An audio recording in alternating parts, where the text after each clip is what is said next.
تأمرنا أن نهل؟ فقال رسول الله صلى الله عليه وسلم يهل أهل المدينة من ذي الحليفة ويهل أهل الشام من الجحفة ويهل أهل نجد من قرن. وقال ابن عمر ويزعمون أن رسول الله صلى الله عليه وسلم قال ويهل أهل اليمن من يلملم. وكان ابن عمر يقول لم أبقى هذه من رسول الله صلى الله عليه وسلم.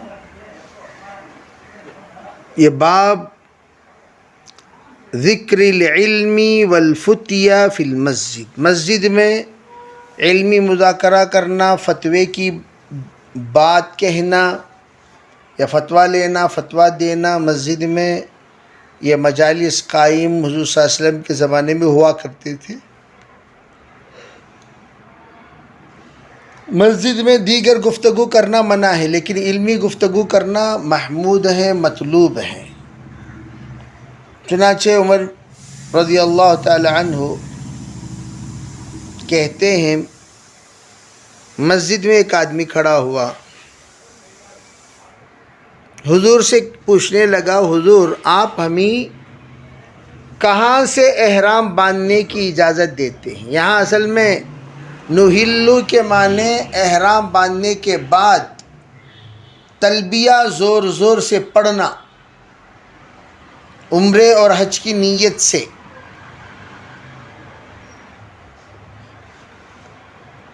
حلل یحللو، تلبیہ پڑھنے کے سلسلے میں ہم لوگ کہاں سے تلبیہ پڑھیں زور زور سے، یعنی نیت کہاں سے کریں بتائیے؟ کیا نیت اپنی جگہ سے ہی کر لیں یا آگے جا کر کریں؟ کہاں سے نیت کرنا چاہیے؟ کیا اس کے بارے میں آپ ارشاد فرماتے ہیں؟ ذرا وضاحت کریں۔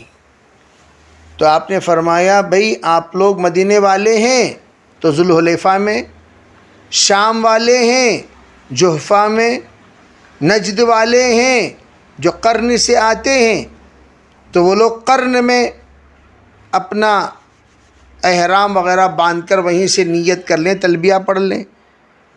ابن عمر کہتے ہیں کہ آپ علیہ السلام نے غالباً اہل یمن کے لیے یوں کہا ہو کہ یلملم سے وہ تلبیہ، یلملم یہ اصل میں یہ ایک پہاڑ کا نام ہے، پہاڑ کا نام، وہاں سے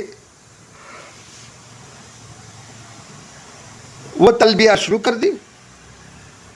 ابن عمر فرماتے ہیں کہ لم افقہ ہذہ من رسول اللہ صلی اللہ علیہ وسلم، میرے ذہن میں یہ بات آپ علیہ السلام سے میں نے یہ سمجھا ہو، ایسی بات نہیں ہے۔ ہو سکتا ہے کہ آپ سے میں سنا تو ضرور ہے، لیکن مجھے اتنا انشراح نہیں ہے۔ انشراح کے سلسلے میں یہ اصل میں آخری جملے میں ذرا ان کو شک ہے۔ لیکن ایک بات یاد رکھیں کہ جب کوئی روایت میں کوئی راوی شک کا اظہار کریں، وہی روایت دوسرے تیسرے راوی کی روایت نقل کریں اور اس میں اس بات کی تصدیق ہو جائے تو وہ بات پکی ہو جاتی ہے، وہ بات تصدیق شدہ ہو جاتی ہے، وہ بات کی کمزوری دور ہو جاتی ہے جب کوئی اور راوی اسی طرح کی روایت نقل فرمائے۔ چنانچہ یہ روایت نقل کیا دیگر صحابہ کرام نے بھی، تو وہ جو شک تھا وہ شک دور ہو گیا اور وہ جو سند کے اعتبار سے تھوڑا سا کلام تھا وہ کلام بھی ختم ہو گیا۔ جی باب من أجاب السائل بأكثر مما سأله. وبه قال حدثنا آدم قال حدثنا ابن حبيب عن نافع عن ابن عمر رضي الله عنهما عن النبي صلى الله عليه وسلم وعن الزهري عن سالم عن ابن عمر رضي الله عنهما عن النبي صلى الله عليه وسلم أن رجلا سأله ما يلبس المحرم فقال لا يلبس القميص ولا الحمامة ولا السراويل ولا البرنس ولا ثوبا مسه الورس أو الزعفران فإن لم يجد عليه فليلبس الخفين وليقطعهما حتى يكونا تحت الكعبين۔ اگر کوئی سوال کرے تو اس کا جواب دے اس سے زیادہ جتنا کہ اس نے سوال کیا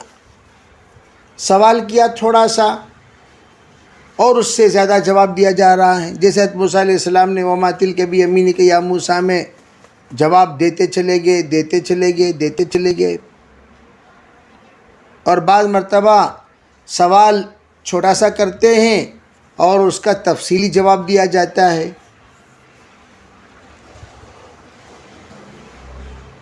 وہ اس طور پر تاکہ دوبارہ اس سوال پر کوئی سوال قائم نہ ہو، اس سوال پر کوئی سوال قائم نہ ہو، بس سوال کا خاتمہ ہو جائے، سوال کا حق ادا ہو جائے. چنانچہ یہاں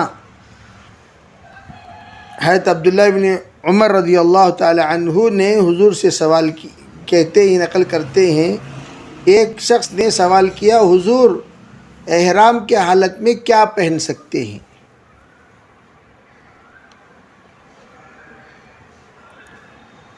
کیا نہیں پہن سکتے؟ محرم احرام والا کیا نہیں پہن سکتا، ذرا بتائیے کیا پہن سکتا ہے؟ فرمایا دیکھو بھائی، قمیص نہیں پہن سکتا، امامہ نہیں پہن سکتا، سروال نہیں پہن سکتا، برنس اندرونی کپڑے نہیں پہن سکتا. برنس اصل میں یہاں کہتے ہیں لمبی ٹوپی کو، قلنسۃ طویلۃ، لمبی ٹوپی کو برنس کہا جاتا ہے. برنس ولا ثوب مسہ الورس، فرمایا خوشبو لگائے ہوئے کپڑے ہرگز نہیں پہن سکتا.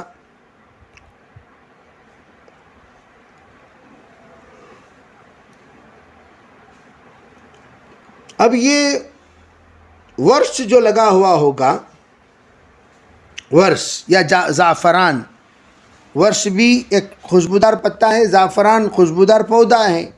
یہ دونوں اگر کسی کپڑے میں جن کا رنگ چڑھا ہوا ہو یا جن کی خوشبو چڑھی ہوئی ہو، وہ ہرگز نہیں پہن سکتے. یہ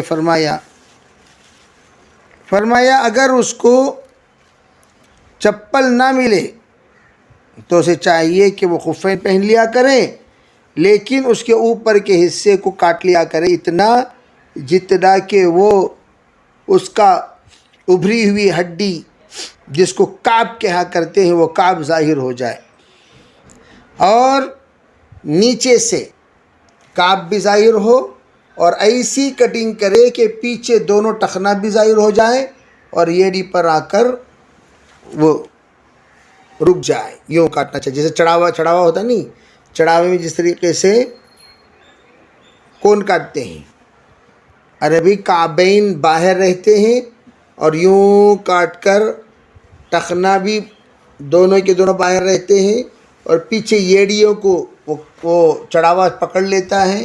اسی طریقے سے ایسا لباس، ایسا جو یعنی موزے کی شکل بنا لیں کہ باقاعدہ وہ جو کٹنگ ہے، وہ کٹنگ کی وجہ سے احرام کے اندر کوئی خلل محسوس نہ ہو اور احرام کی پابندیاں ختم نہ ہو. اس کو کہتے ہیں فَلْيَلْبِسِ الْخُفَّيْنِ فَلْيَقْطَعْهُمَا حَتَّى يَكُونَا